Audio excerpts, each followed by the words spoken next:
Everyone at Riverside Academy understood one thing perfectly. Cross the Sterling family and you'd regret it. The school appeared ordinary on the surface, but beneath that veneer, money and influence dictated every rule. Marcus Sterling owned the hallways. His father sat on the town council. His mother controlled half the commercial real estate in the county. With that kind of backing, Marcus didn't just attend Riverside Academy, he ruled it. Teachers looked away when he spoke out of turn. Students scattered when he walked past. A single word from him could turn someone into a target for weeks. Then Devon Hayes arrived. Nobody paid much attention at first. He was just another transfer student from across town. Quiet, unremarkable, keeping to himself. His worn sneakers and faded jacket marked him as someone without connections or money. Just another face in the crowd. What nobody knew was that Devon carried something invisible but powerful. From age 9 until his father's death 2 years ago, he'd trained every single day. His father, who'd served in the military, had taught him discipline through martial arts. Not for violence, but for balance. Not to attack, but to protect. Those lessons had carved themselves into Devon's bones, shaping reflexes that moved faster than thought, and a calmness that couldn't be shaken. Devon chose a desk near the window in his homeroom. The light fell just right there, making it easier to read. For a few peaceful mornings, he'd arrive early and work through his assignments in that spot. It became his anchor in an unfamiliar place. Marcus noticed, not because the desk mattered, but because Devon hadn't asked permission. In Marcus's world, everything required his approval. The fact that this new kid acted like he didn't need it felt like a challenge. One Tuesday morning, Devon walked into class and found Marcus sprawled across his desk. Devon's notebook lay crumpled on the floor, pages torn and dirty. Marcus's friends Tyler and Josh stood nearby, phones out, recording. Marcus grinned. "Looks like I found a better seat." "You got a problem with that?" The room went silent. Everyone waited to see how the new kid would react. Devon stood there for a long moment, studying the scene. His breathing stayed even. His expression didn't change. He simply bent down, picked up what was left of his notebook, and dusted it off. Then he pulled over another chair and sat right next to Marcus. Close enough that their shoulders almost touched, he opened his notebook to a clean page and started writing, acting as if nothing had happened. The silence that followed was different, confused.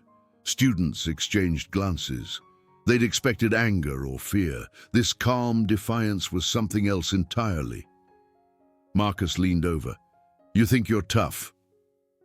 Sitting here like you're not scared." Devon kept writing. "I'm not looking for trouble. I'm just trying to do my work. Nobody ignores me at this school." "Then don't give me a reason to." The words were quiet, but firm. A few students in the back started whispering. Mrs. Chen walked in just then, and the moment dissolved. But everyone knew this wasn't over. By lunch, the entire school was talking about it. Marcus Sterling had marked the new kid. That meant only one thing. Sooner or later, there'd be a confrontation. The Sterling family's influence stretched across town like roots from an ancient tree. James Sterling's real estate company had built half the shopping district. The family name appeared on plaques throughout the community center, the public library, even the hospital wing. When James called a meeting, the mayor showed up. That power flowed directly to Marcus. He'd learned early that rules bent around him. Failed a test, his father would have a word with the principal, and suddenly there'd be extra credit opportunities. Got into trouble. The other student would transfer schools. Money bought silence, influence bought compliance. Marcus played basketball, not because he excelled at it, but because his family funded the program. The coach smiled through gritted teeth when Marcus demanded more playing time. Teammates passed him the ball even when he was covered. Nobody wanted to be the one who upset the Sterling apple cart. At Riverside, Marcus had built his reputation through strategic cruelty.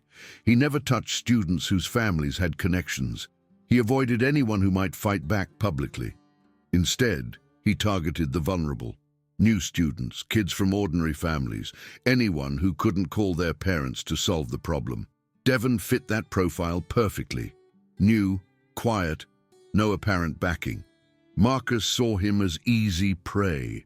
But there was something in Devon's eyes that bothered him. Most students either cowered or tried to befriend him. Devon did neither. He just existed in his own space, as if Marcus's entire empire didn't concern him. That indifference gnawed at Marcus more than any insult could have. The confrontation Marcus had been planning came that Friday. He'd picked the parking lot behind the gym, where security rarely patrolled and teachers never ventured. Words spread through group chats and whispered conversations. By the time the final bell rang, half the school knew to head out back. Devon heard the rumors but didn't change his routine. He gathered his books, closed his locker, and headed for the exit. The crowd had already formed by the time he arrived. Students lined the concrete, phones raised, excited for whatever was about to happen. Marcus stood in the center with Tyler and Josh flanking him. "Glad you could make it, Hayes. Thought maybe you'd run home." Devon set his backpack down carefully. "I don't want problems. Just let me go home." "Too late for that. You've been walking around here like you own the place. Time somebody taught you how things work." Marcus shoved Devon's chest. The crowd roared. Devon stumbled back a step but kept his balance. His hands stayed loose at his sides. "Last chance," Devon said quietly. "Walk away." Marcus swung. His fist came fast, aimed straight at Devon's face. In that split second, Devon's training took over. He tilted his head, and Marcus's punch sailed past his ear. Marcus's momentum carried him forward. Off balance, Devon caught his wrist, twisted, and locked the joint. The movement was smooth, practiced, barely visible to most of the crowd. Marcus froze, pain shooting through his shoulder. "I said I don't want to fight," Devon said, releasing him immediately. Gasps rippled through the crowd. Tyler charged forward, throwing a clumsy haymaker. Devon sidestepped, redirected Tyler's arm, and let his own weight carry him to the ground. Josh hesitated, then rushed in. Devon pivoted, used Josh's momentum against him, and sent him sliding across the pavement. Both of Marcus's friends lay on the ground, groaning. The whole thing had taken maybe 10 seconds. The crowd exploded. Phones were pressed closer. Voices overlapped in shock and excitement. Nobody had seen Devon move like that. One moment Marcus was attacking. The next moment his entire crew was down. Marcus backed away, clutching his arm. "You're going to pay for this. My father will have you thrown out of this school." Devon picked up his backpack. "I defended myself. Everyone here saw what happened." He walked through the crowd, which parted silently. Some faces showed awe, others showed fear. A few looked concerned, as if they knew this would only make things worse. That night, videos flooded social media.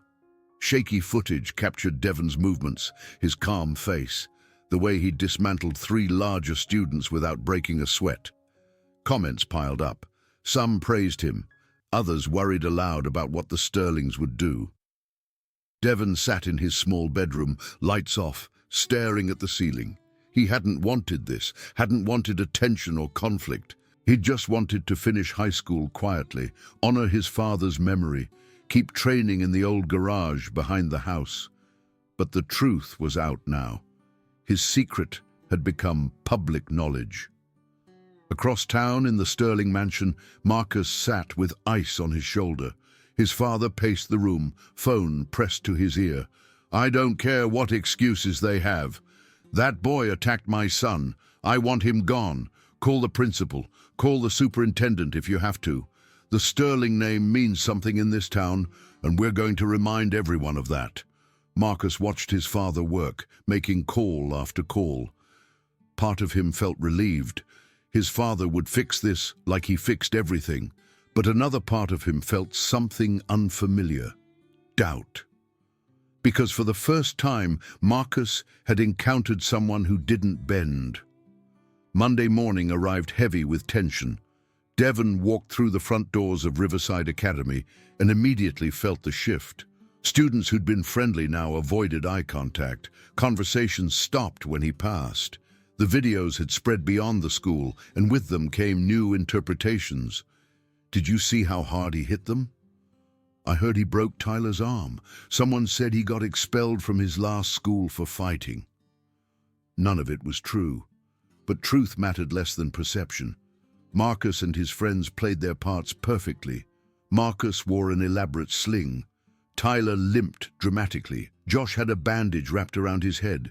They walked the hallways like wounded soldiers, garnering sympathy. Mrs. Chen caught Devon between classes. I know what really happened. I've seen the videos, but you need to be prepared. The Sterlings have already called the principal 3 times this morning. I only defended myself. I know, but that might not be enough. By lunch, Devon had been called to the principal's office. Principal Andrews sat behind his desk, face grave, folders spread before him. Devon, I've received multiple complaints about your conduct. There are allegations of violence, of excessive force. The Sterling family is threatening legal action. There are dozens of witnesses, videos from multiple angles. Marcus attacked me first. Andrews sighed. I've seen the footage. But the Sterlings are major donors to this school. Without their support, programs get cut, teachers get laid off. You have to understand the position this puts me in. Devon understood perfectly. Money talked louder than justice. The principal's office wasn't a courtroom. It was a negotiation table, and Devon had nothing to bargain with. What happens now? The disciplinary board will review the case. Until then, you're to avoid any further confrontations. No contact with Marcus or his friends. Keep your head down. Devon left the office feeling the weight of it all. The system wasn't designed to protect him. It was designed to protect itself. But something unexpected happened that afternoon. A student Devon barely knew approached him in the hallway. Alex, someone who usually sat in the back and never spoke up. I recorded something you need to see.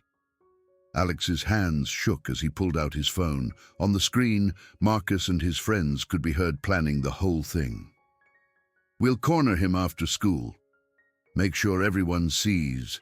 My dad will handle the rest. Why are you showing me this? Because I'm tired of watching him get away with everything. Maybe you're the person who can actually stand up to him. That night, more evidence arrived anonymously. Screenshots of text messages, another video showing Tyler bragging about how the principal would never touch them. Slowly, quietly, other students were choosing to act. Devon sat in his garage that evening, wrapping his hands, working through the forms his father had taught him. Each punch reminded him of the lesson. Real strength isn't in your fists, it's in your character. In standing firm when pressure comes from every side, the Sterling family moved fast. By Tuesday, the local newspaper ran a headline: Violence at Riverside Academy. New student injures 3. The story painted Devon as aggressive, dangerous, out of control. Marcus's photo, arm in sling, dominated the front page. Students whispered in the cafeteria. Parents called the school demanding answers. The narrative was being written, and Devon wasn't holding the pen. But the anonymous evidence kept coming. A recording of James Sterling on the phone, bragging about how he'd handle that Hayes kid. Another video of Marcus telling friends, "Don't worry, my dad owns the principal." Mrs. Chen collected everything, quietly building a case. The truth matters, Devon. It might take time, but it matters. The disciplinary hearing was set for Friday. Everyone knew it would determine Devon's fate at Riverside Academy. The question wasn't whether Devon had defended himself. Everyone knew that. The question was whether the truth would be stronger than the Sterling family's influence. Devon spent the week in strange isolation. Some students offered quiet nods of support. Others kept their distance, afraid of being associated with him. The school had divided into camps, though most people kept their opinions private. On Wednesday afternoon, something unusual happened. Marcus tried to provoke Devon again, blocking his path in the hallway. "Enjoy your last days here, Hayes. By Friday, you'll be gone." Devon looked at him calmly. "If that's what happens, I'll accept it. But you know the truth. Everyone knows the truth. And no matter what your father does, you can't change that." Marcus's confident smile faltered for just a moment. Because Devon was right. Even if he got expelled, even if the Sterlings won this battle, everyone at Riverside would know what really happened. Marcus's reputation, the thing he cared about most, had already been damaged. Friday arrived. The disciplinary board met in the library conference room. Board members sat at a long table. Principal Andrews looked uncomfortable.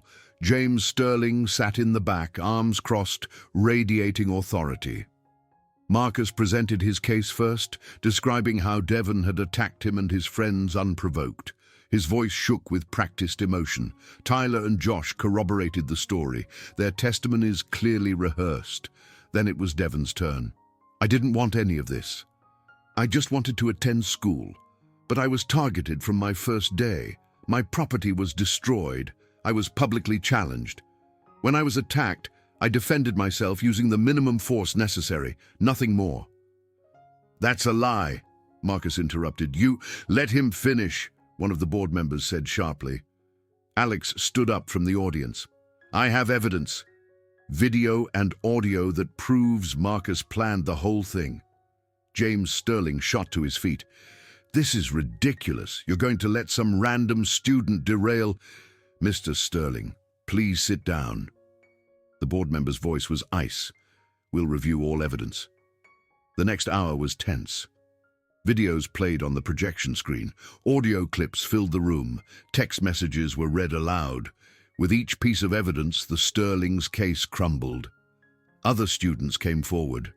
One girl testified about how Marcus had bullied her for months. A boy described losing his spot on the basketball team when he refused to defer to Marcus. Years of suppressed truth came pouring out. James Sterling's face turned red. "This is a conspiracy. These kids have been manipulated." "No, Mr. Sterling." The board chair's voice was firm. "What we're seeing is the consequence of your family using influence to avoid accountability. This hearing is about your son's actions, and the evidence is clear." The board deliberated for 30 minutes. When they returned, their decision was unanimous. Marcus would be suspended for the semester. The Sterling family's involvement in school affairs would be reviewed, and Devon Hayes was cleared of all charges. The room erupted. Some students cheered, others sat in stunned silence. James Sterling stormed out, already on his phone, no doubt calling lawyers and contacts. But something had shifted. The invisible grip the Sterlings had held over Riverside Academy had finally loosened. In the following weeks, things slowly returned to normal. Marcus served his suspension. His return was quiet, subdued. The swagger was gone. Students no longer stepped aside when he walked past. Some even ignored him entirely. Devon went back to his desk by the window. This time, nobody touched it. Nobody questioned his right to sit there. He returned to his routine, arrive early, do his work, go home to train in the garage, but he wasn't invisible anymore. Students nodded as he passed. A few approached to thank him. "You stood up when nobody else would," one girl said. That meant something. Mrs. Chen pulled him aside one afternoon. "What you did wasn't just about defending yourself. You showed everyone here that power isn't permanent, that truth matters, that standing firm can change things." Devon shrugged. "I just did what I thought was right." That's exactly what made the difference. The town newspaper eventually ran a correction, explaining that the initial report had been based on incomplete information. The Sterling family's influence began to wane. James lost his seat on the town council in the next election. Their real estate company faced scrutiny for past practices. Devon graduated from Riverside Academy without further incident. He never sought attention or glory. He simply lived by the principles his father had taught him: discipline, integrity, courage, not in seeking fights, but in refusing to back down when challenged unjustly. Years later, students still talked about that semester, about the quiet kid who'd transferred in and changed everything, about the day an ordinary student proved that power built on fear couldn't stand against someone with nothing to lose and everything to prove. Alex eventually published an account of what happened, interviewing dozens of students. The story spread beyond Riverside, becoming an example of how institutions protect the powerful until ordinary people find the courage to speak truth. Devon rarely thought about those months. He'd moved on, pursuing his education, continuing his training, honoring his father's memory by living with purpose. But sometimes, when younger students reached out asking for advice, he'd repeat what his father had told him. Real strength isn't in your fists. It's in standing tall when everyone expects you to fall. It's in protecting others, not proving yourself. And it's in knowing that sometimes the quietest voice in the room speaks the loudest truth. The story of what happened at Riverside Academy became a reminder that justice doesn't always come easily or quickly. Sometimes it requires ordinary people to take extraordinary risks. Sometimes it means standing alone until others find their own courage to stand beside you. And sometimes the most powerful thing you can do is simply refuse to be broken.